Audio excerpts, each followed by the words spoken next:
Bismillahirrahmanirrahim. Assalamualaikum warahmatullahi wabarakatuh. Rekan-rekan mahasiswa sekalian yang saya banggakan, hari ini adalah pertemuan kedua pada mata kuliah pengantar bisnis, dan hari ini kita akan mempelajari seputar introduction of business. Nah, jadi kita melanjutkan pada sebuah bisnis dengan kebutuhan kita dalam bisnis teknologi informasi, maka kita akan melanjutkan ke dalam kisah sukses seorang entrepreneur di bidang teknologi informasi. Nah, mungkin teman-teman sudah mengetahui nama Steve Jobs. Steve Jobs adalah seorang pendiri atau menemukan sebuah teknologi, dan perusahaannya disebut dengan Apple Corporation.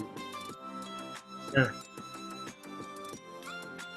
kisah Steve Jobs ini itu dimulai kisah suksesnya pada tahun 1976, di mana Steve Jobs dan Steve Wozniak itu menciptakan sebuah komputer pertama mereka, yang kemudian itu adalah bersumber dari tesis yang dibuat oleh Daniel M. Testa. Nah, kemudian kisah suksesnya ini banyak sekali diagung-agungkan dan kemudian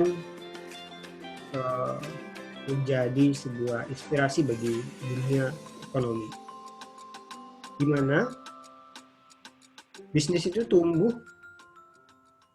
kemudian berkembang hingga kemudian pada tahun 2010-an itu saja telah menghasilkan penjualan sebesar 24 miliar dolar. Nah, apa yang kemudian mengubah dirinya Steve Jobs dan timnya itu kemudian menjadi sebuah perusahaan dunia, perusahaan unggulan dunia, perusahaan teratas di dunia, padahal Steve Jobs dan teman-temannya dulu pernah hampir bangkrut. Nah, itu yang kemudian menjadi sebuah inspirasi bagi kita dalam membangun bisnis seputar teknologi informasi ini. Nah, jadi ini kisahnya. Jadi Steve Jobs itu dulu pernah hampir bangkrut dan kemudian menjadi perusahaan yang kembali besar. Nah, ini sebuah pertanyaan-pertanyaan yang bisa kita gali lagi kemudian. Nah, kemudian getting down to business. Ya. Bisnis adalah segala aktivitas yang menyediakan barang atau jasa kepada konsumen untuk tujuan memperoleh keuntungan. Jadi ada beberapa kata kunci di sini, yaitu menyediakan barang dan jasa pertama, kemudian kepada konsumen, kemudian tujuannya adalah untuk keuntungan. Nah, itu kata kunci dari bisnis. Jadi bisnis itu ada barang dan jasa yang kemudian itu disampaikan atau dijual kepada konsumen, yang tujuannya adalah tidak lain keuntungan.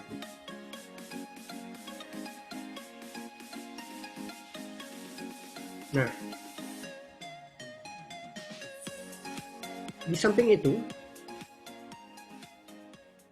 pada bisnis ini ada dua jenis, ya, model bisnis atau klasifikasi bisnis. Yang pertama adalah bisnis profit, ya, adalah untuk mengejar keuntungan. Yang kedua adalah non-profit.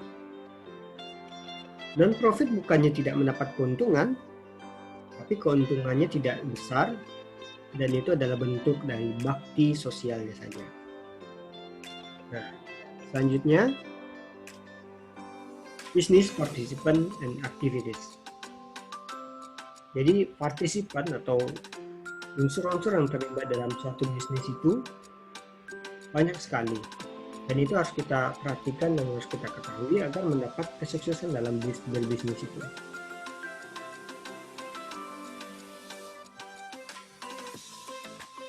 Apa saja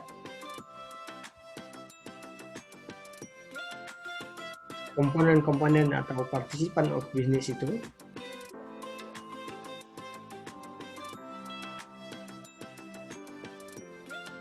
Yang pertama adalah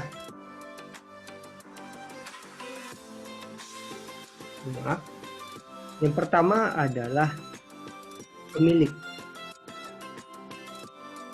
Nah, pemilik ini adalah komponen utama atau komponen pertama dalam sebuah bisnis.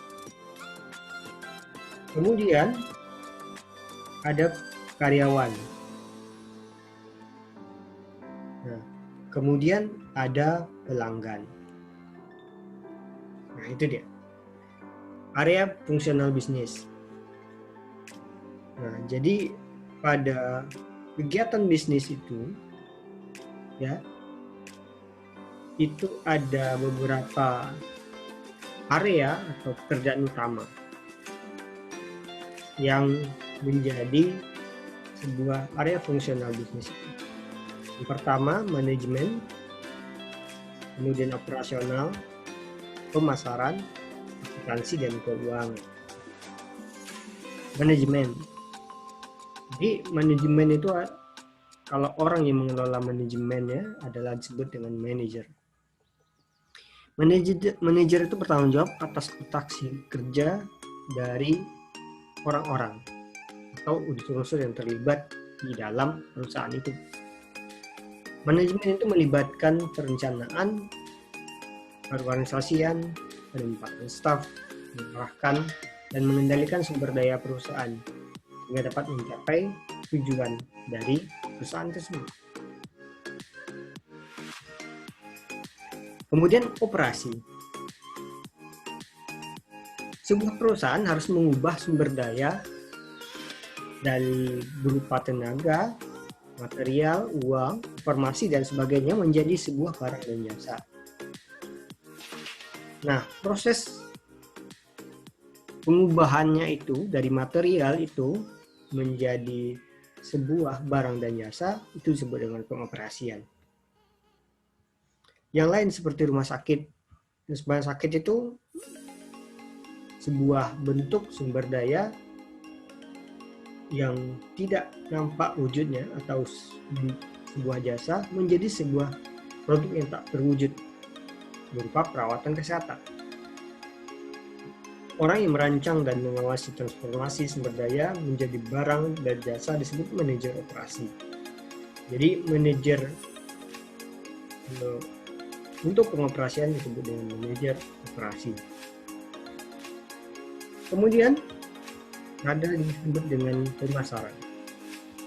Pemasaran yaitu terdiri dari segala bentuk sesuatu yang dilakukan perusahaan untuk mengidentifikasi kebutuhan pelanggan dan merancang produk untuk memenuhi kebutuhan tersebut. Pemasar mengembangkan manfaat dan fitur produk termasuk harga dan kualitasnya. Mereka juga memutuskan metode terbaik dalam menyampaikan produk dan tata cara terbaik untuk mempromosikannya menjadi sebuah hal yang menarik bagi pelanggan. Nah, itu dia. Kemudian unsur berikutnya adalah akuntansi. Seorang manajer juga memerlukan informasi keuangan yang akurat, relevan, tepat waktu, dan akuntan lah yang menyediakannya. Nah, jadi pada tahapan ini, akuntansi adalah orang yang mengelola keuangannya itu.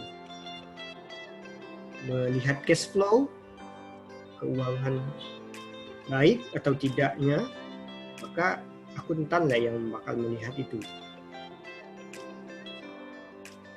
Faktor berikutnya adalah keuangan. keuangan melibatkan perencanaan, memperoleh dan mengelola dana perusahaan. Manajer keuangan menjawab pertanyaan-pertanyaan hal seperti berikut. Berapa banyak uang yang diperlukan untuk perusahaan? Kemudian bagaimana dan dari mana ia mendapatkan uangnya? Bagaimana dan kapan mengembalikan uangnya? Dan selain macamnya. Maka secara konsep kita bisa melihat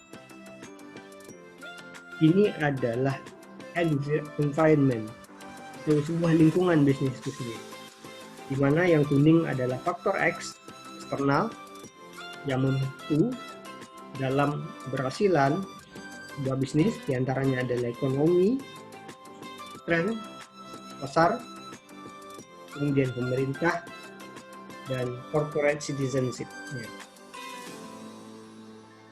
Nah, unsur dalam atau unsur internal itu ada manajemennya, finance, keuangan, accounting atau tata kelola keuangan, marketing, dan sistem operasional, yang dimana unsur utama pembangun dari sebuah bisnis itu adalah owner, kemudian karyawan, serta konsumen.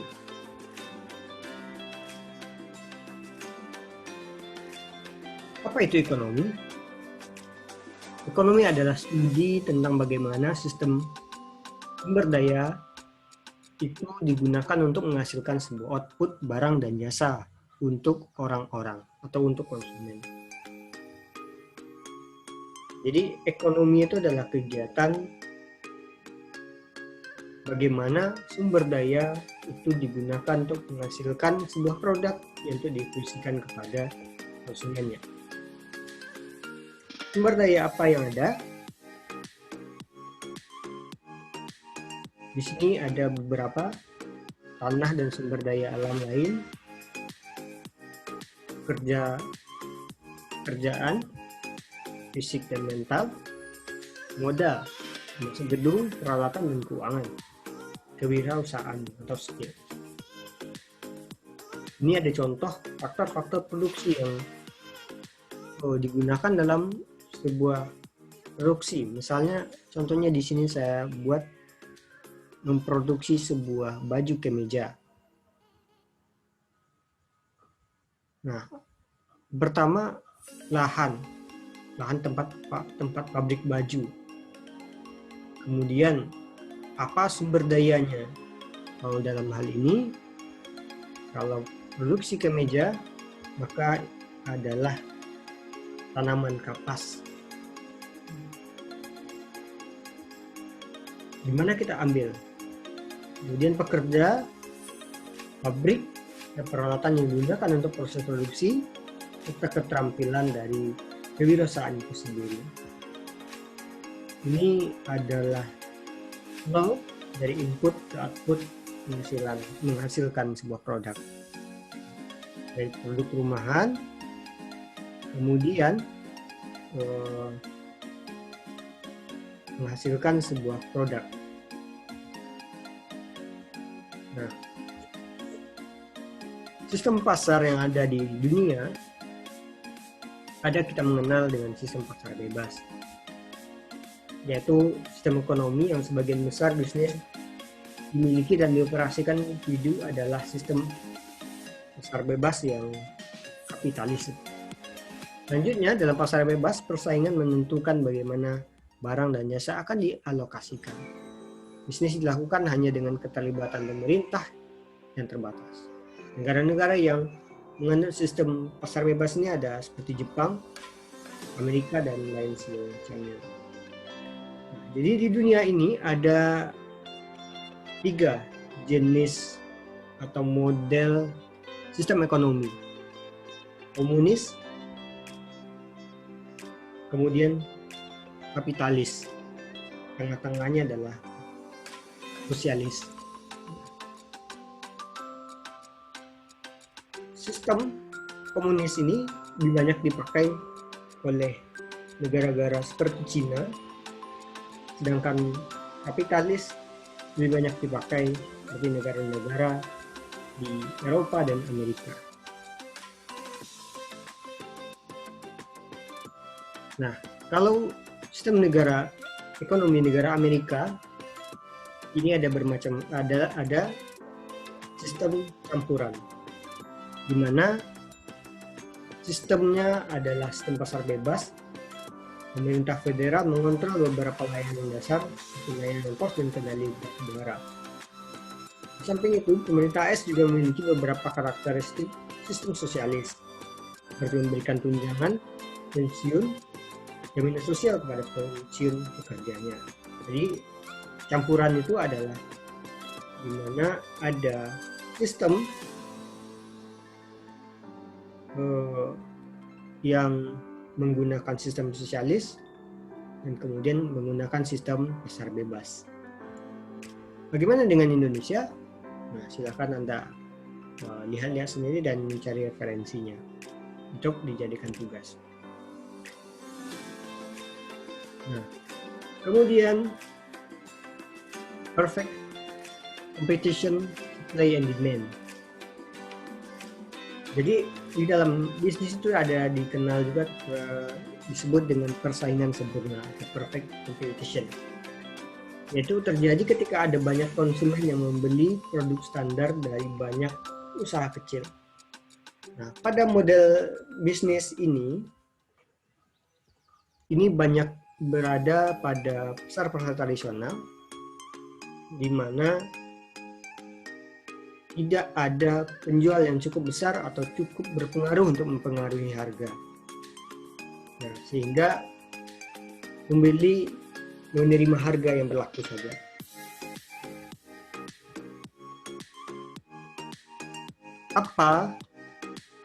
Ada teori seputar supply and demand atau seputar permintaan dan penawaran. Nah, yaitu pada teori permintaan adalah jumlah produk yang tersedia dibeli oleh pembeli dengan harga yang bervariasi. Kuantitas produk yang ingin dibeli oleh orang tergantung pada harganya. Jika biasanya bersedia membeli lebih sedikit produk pada saat harga naik dan lebih banyak produk pada saat harga turun. Jadi ketika harga naik, maka produk yang dibeli itu adalah menjadi lebih sedikit. Nah, ini adalah teori permintaan. Jika barang dengan harga naik, maka permintaan akan turun. Begitupun sebaliknya. Jika harga turun, maka permintaan akan banyak. Ini gambarannya. Jadi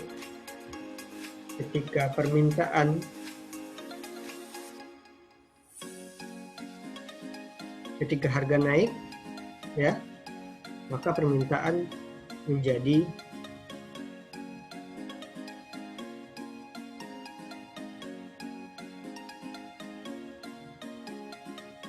misalkan pada gambar 17, bahwa permintaan mewakili harga dan kuantitas apel harian yang dijual oleh petani di pasar lokal. Perhatikan bahwa seiring harga apel turun, permintaan pun meningkat. Jadi, jika 1 ton apel dijual dengan harga $0,80, pembeli akan menagih harga hanya untuk membeli 1.500 pon per hari saja. Ya, seperti bisa kita lihat, ini permintaan banyak ketika harga turun. Ketika harga naik, maka permintaan juga menjadi lebih sedikit. Nah, kemudian ada teori penawaran. Teorinya adalah pasokan adalah jumlah produk yang mau dijual dengan harga yang bervariasi. Kuantitas produk yang ingin dijual oleh bisnis tergantung pada harganya. Bisnis lebih bersedia menjual produk pada saat harga naik dan kurang bersedia menjualnya pada saat harga turun. Nah, sekali lagi ini fakta yang masuk akal bisnis didirikan untuk menghasilkan keuntungan dan ada keuntungan yang besar yang bisa dihasilkan ketika harga lebih tinggi. Nah, ini bisa kita lihat kurvanya atau disebut kurva penawaran, di mana dia berlawanan dengan kurva permintaan, yaitu pada saat harga naik, jumlah apel yang ingin dijual petani juga naik. Kurva penawaran menunjukkan bahwa para petani bersedia menjual hanya 1000 pon apel jika harganya 0,4 per pon, 2000 pon bila harganya 0,6, dan 3000 pon bila harganya 0,8. Artinya ini dari sisi penjual, dimana ketika harga naik, maka jumlah yang disediakan oleh penjual juga meningkat. Ketika harga turun, maka barang yang disediakan oleh supplier juga menjadi sedikit.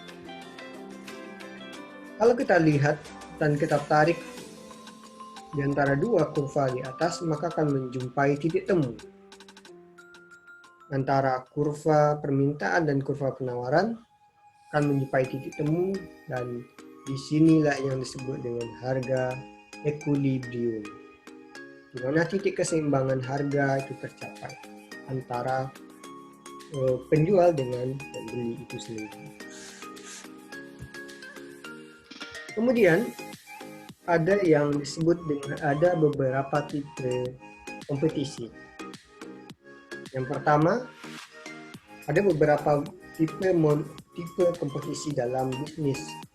Yang pertama, monopolistic competition, di mana pada persaingan monopolistik ini kita masih banyak melihat banyak penjual, seperti yang kita lihat pada persaingan sempurna.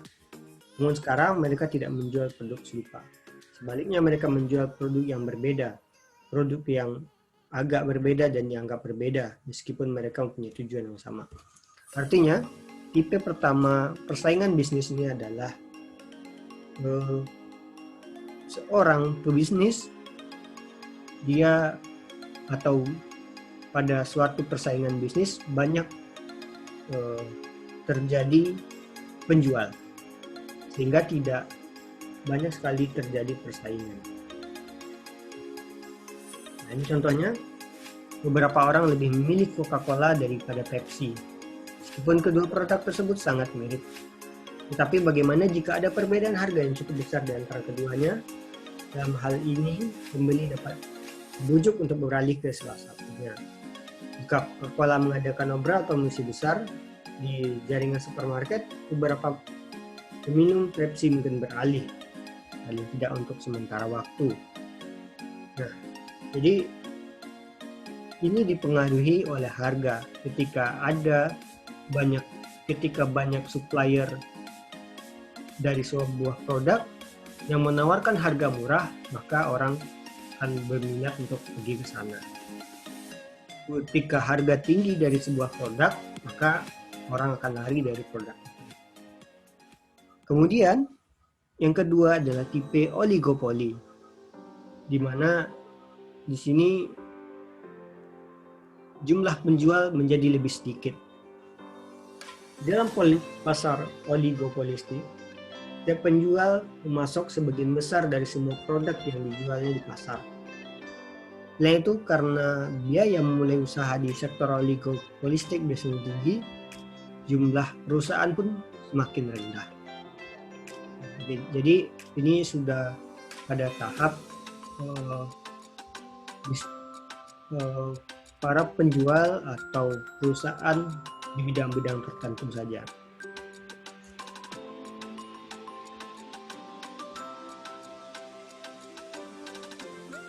Kemudian ada tipe pasar monopoli, di mana dalam hal jumlah penjual dan tingkat persaingan, monopoli berada di ujung spektrum yang berlawanan dari persaingan sempurna yang saya disebutkan di atas tadi. Dalam persaingan sempurna, ada banyak perusahaan kecil. Tidak ada yang dapat mengontrol harga dan mereka hanya menerima dari pasar yang ditentukan oleh penawar dan penawaran dan pembeli. Namun dalam monopoli, hanya ada satu penjual di pasar itu. Pasar dapat berupa area geografis seperti kota atau regional dan juga harus berupa seluruh negara. Nah, ini artinya di sebuah kota, pemasok atau produsen dari sebuah produk itu hanya satu, sehingga kemudian dia bisa memonopoli harga dan menentukan harga dari produk yang ingin dijualnya. Kemudian ada monopoli yang disebut dengan monopoli legal. Monopoli legal ini muncul ketika sebuah perusahaan menerima paten yang memberikannya penggunaan eksklusif atas produk atau proses yang ditentukan. Paten dikeluarkan untuk waktu yang terbatas, umumnya 20 tahun. Nah, ini adalah tipe monopoli seperti yang di atas, cuma ini sudah dilegalkan oleh negara. Dan itu sudah dibuat kontrak dengan negara dalam kurun waktu tertentu. Dicontohkan di sini, salah satu contoh perusahaan monopoli legal itu adalah Polaroid. Nah, ini di Amerika yang selama bertahun-tahun memegang kepemilikan eksklusif atas teknologi film instan. Nah, kemudian di sini ada tujuan ekonomi, ada 3, yaitu pertumbuhan, kemudian ketenaga kerjaan, serta stabilitas harga. Nah, salah satu tujuan ekonomi adalah menyediakan barang dan jasa bagi orang-orang.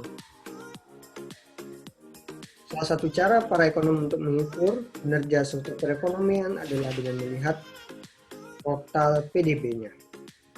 PDB adalah nilai pasar dari sebuah barang dan jasa yang diproduksi oleh perusahaan perekonomian pada waktu tertentu. Misalnya chip silikon yang masuk ke. Nah, jadi pada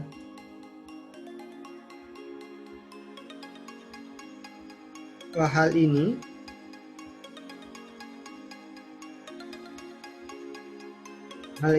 tujuan ekonomi adalah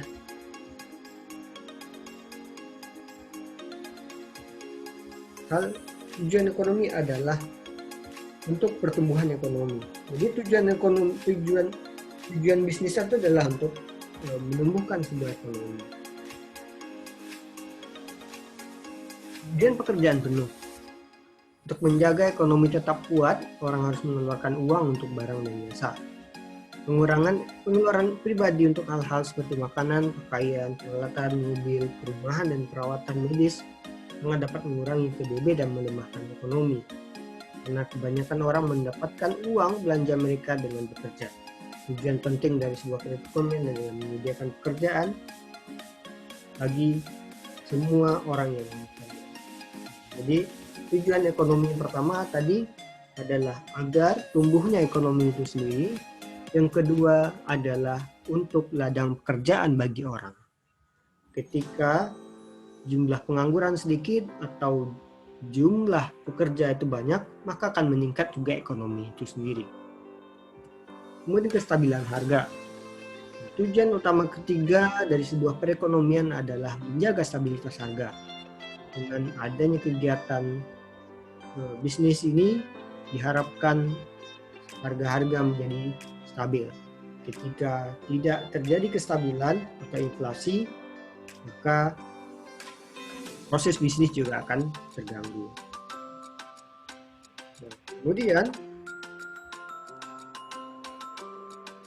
ada government rules in managing an economy. Jadi pemerintah itu punya role sendiri dalam menangani sebuah kegiatan perekonomian negara. Apa saja itu? Yaitu kebijakan moneter. Kebijakan moneter pertama itu dijalankan oleh sebuah lembaga, the Fed, yang diperdayakan untuk mengambil berbagai tindakan yang menurunkan dan meningkatkan jumlah uang beredar dan menaikkan dan menurunkan suku bunga jangka pendek. Ini sebuah kebijakan dari pemerintah melalui lembaga-lembaganya ketika terjadi sebuah hal yang membahayakan ekonomi, maka diambil adalah kebijakan moneter. Ada lagi yang disebut dengan kebijakan fiskal. Kebijakan fiskal bergantung pada kewenangan belanja dan perpajakan pemerintah. Baik perpajakan maupun pengeluaran pemerintah dapat digunakan untuk mengurangi dan meningkatkan pemasukan uang dalam perekonomian. Jadi pengelolaan pajak itu adalah bagian dari fiskal. Pengelolaan moneter adalah bagian dari pengelolaan keuangan, suku bunga, dan pengelolaan pajak dan pengelolaan dari fiskal. Itu saja yang mungkin bisa kita sampaikan. Ada beberapa tugas untuk kita akan dipelajari dan dikumpulkan. Terima kasih. Assalamualaikum warahmatullahi wabarakatuh.